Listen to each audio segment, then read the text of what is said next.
y'all, it's Belle. Welcome back to my channel. Today is going to be a wrap up of my recent reads. So, started. First is 7 Book 1, Greed by John T. Spangler. Paradise, a land of wonder, plagued by evil, waiting for a hero. Andy Taylor lived a life through stories and books. With a heart condition, he is unable to go on adventures of his own. After a move he never wanted, a winged boy in a pirate shirt named Gabrielle forces Andy into a new world. Gabe tells Andy that he is the hero they have been waiting for. There is a plague of 7 monsters keeping the doors to the kingdom closed, one for each tribe living in paradise. With gifts and powers he has only read about, he comes face to face with his first challenge, a creature and monster of the deep, Greed. This was a quick read. It's full of adventure and great messages. There's great symbolism in here that represents an underlying theme, like sin, faith, heaven, and more, like the 7 sins, like greed. And greed is in the form of a monster, but the people in here at this part of paradise don't realize that their greed's what's feeding it and making it come back and destroy their lives. It's a very intriguing concept for a story, and with Luke, Paradise, Gabe, the heroes, the kingdom, it's very interesting, and I can't wait to see where it goes with the next sin. Fun, quick, adventurous Christian fantasy with great messages. Beautiful cover. Thank you to the author for sending me that. And then I'm not going to read the synopsis because this is the 3rd book in the Myrtle Hardcastle mystery series. This is Cold-Blooded Myrtle. And I just love this series. I'm so happy it's not going to be just a trilogy, that there's going to be more, because each book gets better and better, and they're all so phenomenal. They keep the traits that I love so much in each of them, and I love that. I hate when I love something and then a trait in a story and then it changes throughout. I've had a series do that before, and it just takes away some of that feeling you get.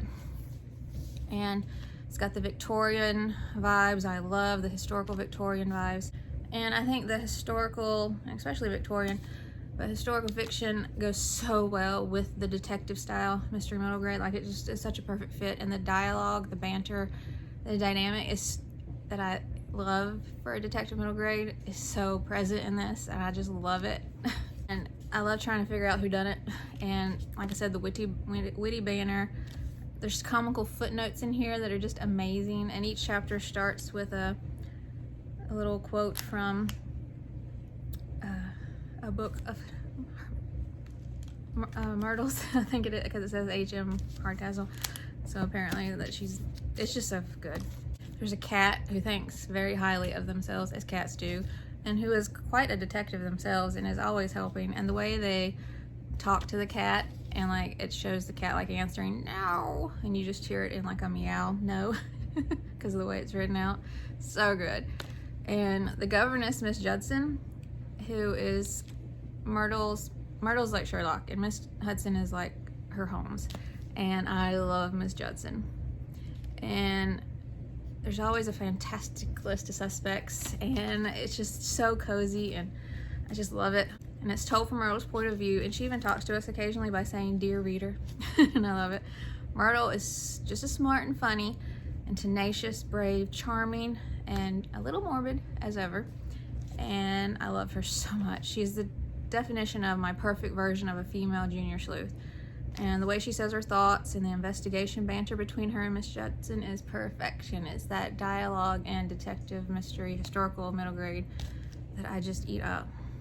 And I love the plot for this one, and the direction it took, and learning more about someone from Myrtle's life was, I loved it. I just loved it so much. And the suspense builds at a perfect pace, along with the number of victims.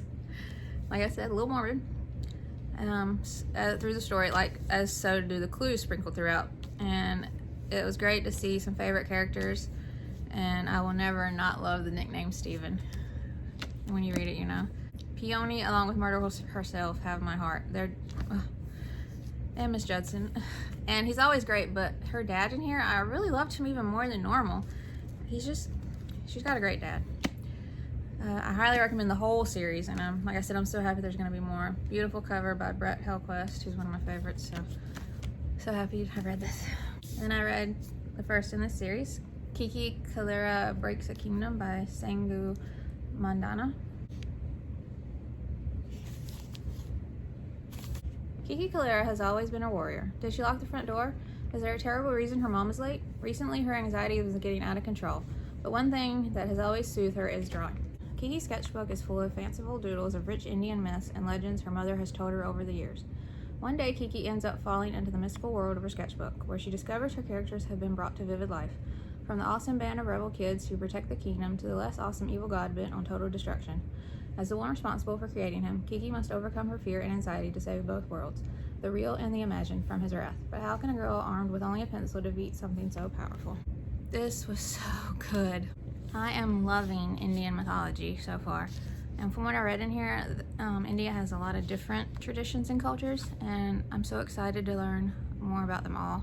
And it just makes me so happy to think of all the kids who will feel seen, having someone in a book like them, their culture, with stories they've heard growing up from their parents or grandparents that they tell, and now getting to see it in a book for them. And I'm so happy to see more and more books with different cultures coming out. I learned so much, but these kids are the ones that are benefiting about it, and it makes me so happy. It also made me feel seen when it comes to mental health issues I have, and I love that, because if it did that for me, just imagine how much it will help so many kids with the same issues feel seen and not alone. I have something kind of like Kiki, but everybody's has it's unique. Their mental health is unique to them, but one mental health thing I have is OCD, and there are many layers to it of what that entails.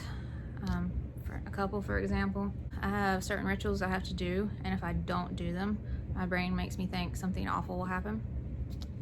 And that's gotten worse since my puppet first got sick, so the something awful that will happen is kind of tied to her. So, and I know it's crazy and impossible, but it doesn't matter. My brain won't let me not do them. And even before she got sick, there was a ritual I had to do with her before I left the house. Like, it's kind of embarrassing, but I had to make her come up to me, give me 2 kisses, and then I had to take my right pinky and rub it up her nose, and then go boop on her nose with my right pinky in the center at the bottom of her nose. And then I couldn't let her touch me until I got out the door, or I'd have to do it all over again. And I had to tell her I loved her twice, and then shut the door, and then I have to touch the door with my right pinky. It's ridiculous. And like Kiki, if I can't remember if I locked a door or unplugged something, even though it's me and I triple, double, a zillion times check something, it's done, I will worry myself sick about it until I have to go check. So Kiki has a special place in my heart just for that alone. Like, I understand. And the author did this so well. She nailed it, including the anger and the self-hatred this part of yourself brings. You get so angry at yourself. And for me, it's so exhausting too. Like, mentally exhausting to where it makes you just physically spent. I don't know how to explain it. And it was all blended together so well with the mythological aspects of the story, just effortlessly, and didn't take away, but actually added to the story. Like I said in my review, when I say this was the perfect author to write about art and that art coming to life, I mean perfect. She drew the art with her words. I could perfectly visualize Kiki's art and the Mysore come to life. So detailed and so vivid. And you have this ragtag bunch of kids in this world, and they are each so incredible. They are so unique, and each have different talents that are essential to this group. And Simha with his little teacup and then the sugar thing, he just has my heart. I love him. And Pip has my heart too. He's such a great character.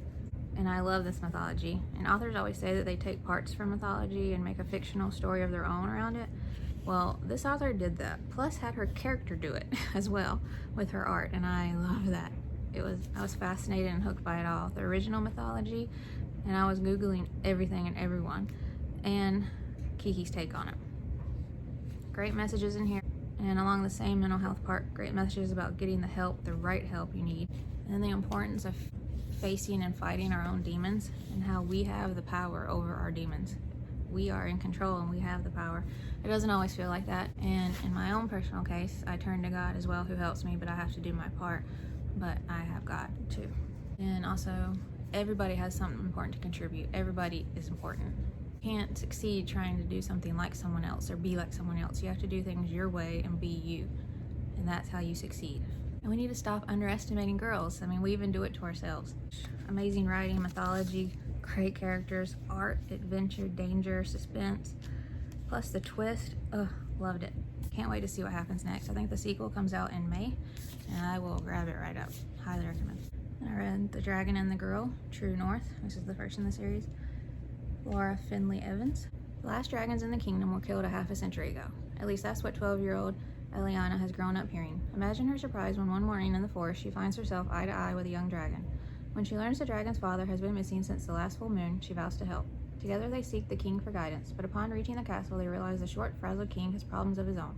The kingdom's treasure is missing, and the tribute to the Over-King is due in a few short weeks. If the king doesn't pay, he will lose his kingdom to the Over-King's feckless nephew. The dragon and the girl must discover courage, sprinkled with magic, to find what is lost before the kingdom falls into the wrong hands and people and dragons perish forever. This was so good. I'm in love with this. I fell in love with this world and these characters and the story so fast. The story takes place over 4 days, except for a few chapters that do a flashback starting a month before up till present time. And each chapter has which day we're on, like this says day 1, and it also tells which chapter, whose point of view the chapter is from, and I think there's 4 points of view. So we have our main character, Eliana, and then the dragon Winston, and then the king, and then someone who lives at the castle and works there, Adore-you, I think is how you say his name, and I love that. Each point of view is so different, and you get to see each one's experience during this time and how different it is and their own unique experience and what's going on, and I loved seeing all that. And so you got like 4 different adventures basically and stories, and it's so good. And the whole backstory of the kingdom and the dragons and how everything comes together and connects is phenomenal. And the rare gift Eliana has is so fascinating, and her bond with Winston is so beautiful, and I loved them together. Like their dynamic was beautiful. And the author did such a great job making you feel the love they had for each other. It's just so heartwarming and cute. Oh, so good. And Winston is such a pure and honest and innocent soul, and he just has my heart. I even loved Eliana's family, especially her brother, Shane especially. It's just so cute. He just reminds me of Winston with the pure and innocence he has. And so good. And I adored Bedwer, I think is how you say his name, so much. You can tell how lonely he is, and he enjoys having people over and sharing his love for the maps so much. And Cal, I love that. You have to read it. It's not really a cow, I'll say that much. And I love the king's character development throughout the story. Kings aren't always great characters in books, and I was worried what he would do, especially with how his own dad was, but I was surprisingly happy with him, and I ended up really adoring him as well. And poor Adore-you, so much sadness and guilt he carries, and it was so nice to see his backstory and how it all connected and how the current story unfolded for him. Him and Jade were just the cutest. And I'm also wondering if he has a crush on Cook because of their interaction. And speaking of Cook, I need to know more about her. I am so intrigued. She's just one step, just everything about her, and like things that were hinted at, I just need to know more. I cannot wait for the next book. And Margaret is so evil and cold, and I despised her. Written so well. Still some mystery there, and I can't wait to learn more about the treasure, the leaf, and the boat, is all I'll say. I even loved a couple of the king's guards we meet and their horses. Winston's parents are amazing and so beautiful. I can picture them in my head from the author's vivid descriptions. And I especially loved his dad, Raiden, and also his backstory and how it came full circle.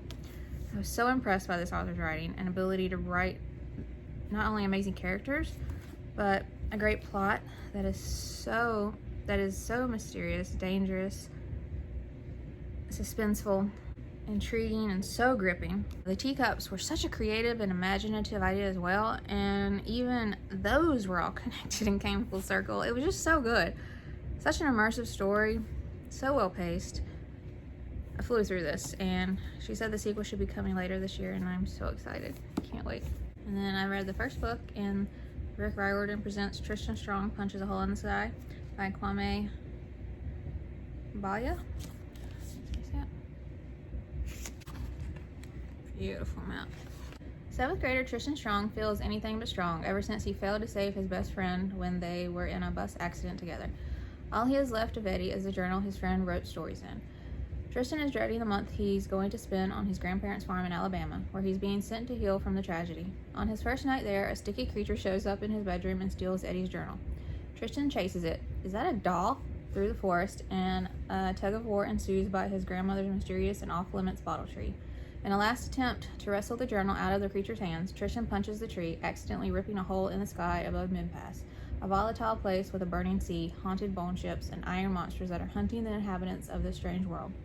Tristan finds himself in the middle of a battle that has left Black American gods John Henry and Brer Rabbit exhausted.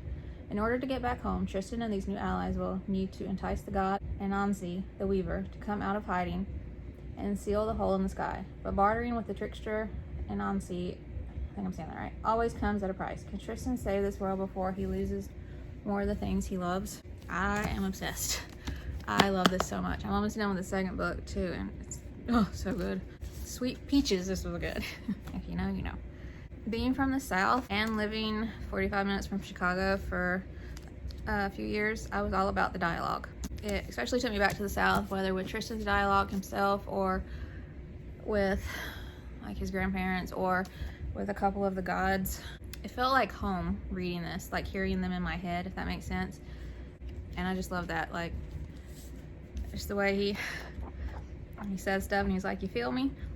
And I love how Tristan talks to us, the reader, almost in a way at some parts, trying to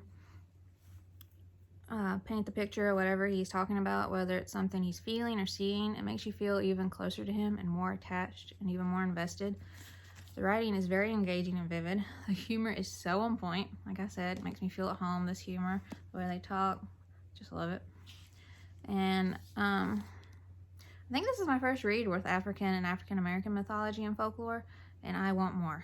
It's complex, fascinating characters and stories, and important stories too. John Henry and High John in here particularly move me, and I adore them. Important messages slipped into the adventure throughout, like talking about Jim Crow and things being left out of textbooks. And if you're going to tell a story, tell all of it. And Tristan himself even thinks to himself a variation of something I say often. And he thinks to himself, he says, if we ignored the past, how would we learn from it? Because I always say that quote, you know, those who forget history are doomed to repeat it. And it's so true. You can't forget. There's also a pressure of following in family footsteps and not feeling good enough of living up to those who came before you. Also grief, losing a best friend, and the guilt Tristan carries around heavily on his shoulders. Every memory is important, even the painful ones, and pain is part of healing. And this has everything and more. Great themes, messages, African gods, real-life villains tied to slavery, iron monsters, bone ships, magic, danger, adventure, mystery, bravery, humor, culture, a dangerous quest, friendship, atmosphere, so much more. Vivid, descriptive, atmospheric, engaging, and just superb writing. Several scenes got me so emotional, and not in a bad way. Just phenomenal storytelling. Page 123 to 124, for example. Wow. I felt the emotion coming off Tristan off the page. So good. That was so phenomenal. Also, the author could write some of the most beautiful sentences I've ever read. When you read this and you get to the last paragraph on page 397 to the first paragraph on page 398, oh, so good. And also, two of my favorite Tristan quotes are, what are memories except stories we tell ourselves, right? And what's a song but a story told to a beat? So good. The best characters in here, obviously. And my favorites are Tristan himself and John Henry and High John. But my heart belongs to Chestnut. Oh, I love Chestnut. Yep. And Gum Baby. Man, oh man, Gum Baby. That little doll, but don't call her a doll. You'll get a sap attack. So good.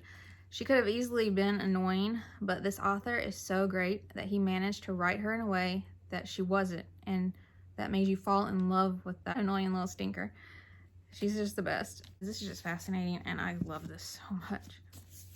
And then another sequel, so I won't read the synopsis, but it's the third and final book in the Shadow School series by J.A. White, who's the author of Night Books, the one they made into the Netflix movie.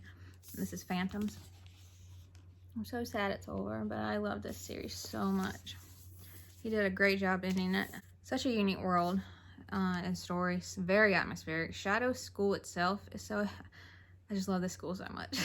Very atmospheric itself. We see some new locations in here and meet some new villains. Have a whole new mystery. I like the different take this one had than the other two, while still keeping the same charm and spookiness, atmosphere, ghost love, these three amazing kids with their amazing friendship. They're all three so different, but each so important. I love them so much and I'll miss them. Such an intriguing and fascinating time, and at times heartwarming series. Such a great author. Highly recommend. Loved it. Then I read Rise of the Dragon Moon by Gabrielle K. Byrne.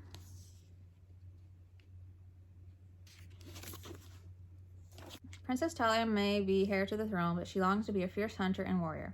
Alone in a frozen world, Talia's queendom is at the mercy of dragons who killed her father, and she is certain it's only a matter of time before they come back to destroy what's left of her family. When the dragons rise and seize Talia's mother, she will do anything to save her, even trust a young dragon who may be the only key to the queen's release. With her sister and her best friend at her side, Talia makes the treacherous journey across the vast ice barrens to Dragon Mountain, where long-held secrets await. Bear cats are on their trail, and dragons stalk them, but the greatest danger might be a mystery buried in Talia's past. This was such a dark and magical, adventurous story. I loved it so much. Definitely upper middle grade. Very atmospheric. Everything about this world is so frozen and cold, and the author's writing makes you feel like you're there on the ice with the characters. You feel cold reading it. So good. It does take a minute for the big adventure to start, but I actually enjoyed that because it gave us time to learn about this world, the backstory, the characters, both backstories, and I just grew so invested from the beginning. And then when the adventure takes off, man, does it take off. It's just so fast-paced. I couldn't put it down. There was just no way. At the end of each chapter, I had to keep reading just to see what happened. And these dragons are unlike any other dragons I've read about, and I appreciated and enjoyed that. They just demand your respect. It's just so fascinating. And you can visualize them perfectly with the beautiful writing. And Ruby has my whole heart. I loved her so much. And that's Ruby on her shoulder. And the backstories of this world, Talia and her family's backstory, the moons, the dragons, so imaginative, detailed, immersive, intriguing. I love these characters. Talia has carried a lot of grief and guilt on her shoulders, and her growth and development was just superb. Watching her discover who she truly is, what she's capable of, and the truth about things from the past is just beautiful. And then her little sister Petal and her best friend Wix are the absolute best. All three of them made an incredible team, and their dynamic together was just so good. This is full of family, friendship, adventure, danger, grief, betrayal, loss, loyalty, atmosphere, bravery, and dragons. Also, the whole time you don't know if the dragons are truly bad or there's just a few bad apples, so that keeps you on the edge of your seat with that and just everything else. The creatures they encounter on their journey, like the bear cats, for example, are equal parts imaginative and terrifying. There was one review that I read that said they couldn't wait for the sequel, but I think this is a standalone, so I don't know. But I love the way it ended. It was an epic ending. I would like to see what happened after the ending, but that's just me. That's how I am. But so good. And now that I've read her older book, I can't wait to read her newest one that I have. And then I read The Unforgettable Logan Foster by Shawn Peters. That's full-page illustrations sprinkled throughout. Logan Foster has pretty much given up on the idea of ever being adopted. It could have something to do with his awkward manner, photographic memory, or his affection for reciting curious facts. But whatever the cause, Logan and his PPs, prospective parents, have never clicked. Then everything changes when Gil and Margie arrive. Although they aren't exactly perfect themselves, Gil has the punniest sense of humor, and Margie's cooking would send anyone running for the hills. They genuinely seem to care, but it doesn't take Logan long to notice that some very odd things about them. They are out at all hours, they never seem to eat, and there's a part of the house that is protected by some pretty elaborate security. No matter what Logan could have imagined, nothing prepared him for the truth. His PPs are actually superheroes, and they're being hunted down by sinister forces. Logan's found himself caught in the middle of a massive battle, and the very fate of the world may hang in the balance. Will Logan find a way to save the day and his new family? This is packed with superheroes, supervillains. It's the showdown between, good and evil, about being yourself even when everybody else is telling you to be the exact opposite, just be yourself. There's nothing wrong with who you are unless you're hurting people. I said in my review, this is like reading a comic and watching a superhero movie at the same time. It's just such a great combination and balance of everything, and the backstory of superheroes and comics in this world that the author created is fascinating, and I loved his take on that. It was just so interesting. I loved it. And the friend Logan makes in here, Helena, loved her, and their friendship, it was just so cute. And seeing him make a friend, and just, he was just the cutest little thing. And he only mentions it once or twice, so I don't want to say it wrong. I need to start tabbing books. He has he has a form of autism. He's on the autism spectrum, but I don't want to say it wrong, so there's representation for that. And he has a photographic memory, and so he like spits out these facts throughout the whole book, and he's just so cute, and he's funny without trying to be. Just like it's like dry humor, but not even trying. And just when all these facts he spews out, because he knows so much, because anything he's ever read he remembers. So, and there's so much adventure and danger. I think younger kids would very much like this, especially young boys who are very into superheroes, and girls that are into superheroes. But and it's so heartwarming. So many great themes with family and belonging, being yourself, and loving who you are. And it's really good. And this just came out last week, so it is out. Then I read The Ice Whisperers by Helena Stachera, and it's full of illustrations. A frozen land awaits. When Bella is summoned to stay with her uncle in deepest Siberia, she uncovers a secret she was never meant to find. The entrance to an icy land, frozen in time and full of legends, come to life.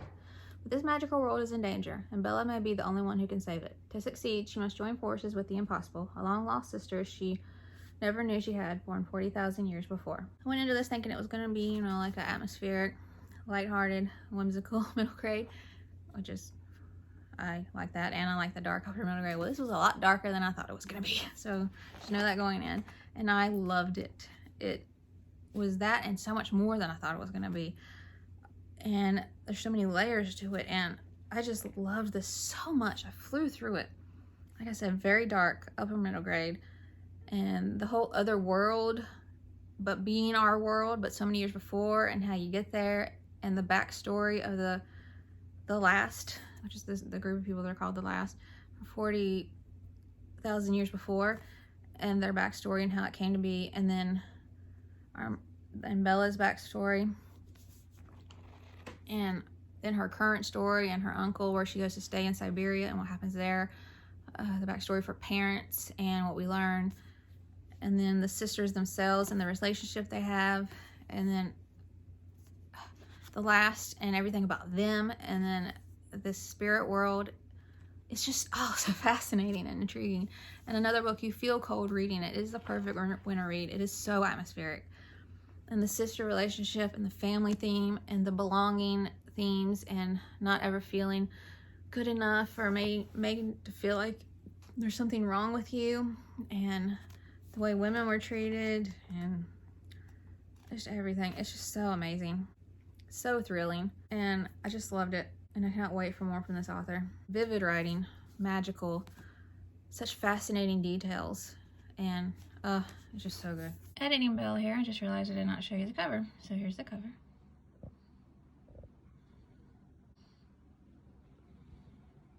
Lastly, for this video, I read The Curious World of Dandelion by Lorraine Hawley. Illustrations throughout. In a small Indiana town, Meredith experiences whimsical within the mundane. Fireflies dance inside lampposts, flowers wave in greeting, and an opinionated beetle named Floss wreaks havoc on her life. No one believes her, not even her parents, but more pressing problems are at hand. The widower neighbor, who is like her grandparent, won't leave his home. He has been jinxed, Meredith believes, by Billy, aka the bully. Desperate to free Mr. Dolly, Meredith devises a plan. What can go wrong? With Floss sabotaging her? Everything. The task may be more than she can handle alone. Then Meredith meets Jax, a curious boy who claims to see her extraordinary friends. He agrees to help. Against her better judgment, Meredith leads him inside her fantastical world, only to discover Jax has plans of his own. This was so sweet and charming and heartwarming, and kind of mysterious, because you don't know if this is fantasy or if this is in her head or what's going on. And she's sensitive, like her hearing, her taste. She's sensitive to all of it. Like, it's just such an intriguing thing. And I just love this. And her struggle to make friends and feeling different and always trying to fight who she really is, like fighting what she sees and what she says is make-believe. And it was so sad. And just seeing her learn to love herself and learn that she just needed to be who she is, and that's what made her happy. And then the real life issues, like with the bullying and the school issues with people making fun of her and her not fitting in, and then her parents fighting about her and having a strain on their marriage. Just such a great book. I think it would be early middle grade, maybe. And it's a very quick read, and I just loved it. And her grandma is just the cutest. And then Jinkles, their dog, and Floss. Floss was a little bit annoying. I can see why he annoyed her, but he served a purpose too. And Jax was such a great friend. I loved him and his whole story, and Billy's and the bully and how it all comes together, and Mr. Dolly and what she wants to do for him. It's just so cute. Great messages. It's just so heartwarming. All right, y'all, that's it for this video. I hope you enjoyed it. Have you read any of these? Did you like them? Did you not? Have you not read them and you want to? Let me know in the comments. Today is Hannah Montana. And if you would like to subscribe, I would love that if you would like to. And I will see you in my next video. Bye.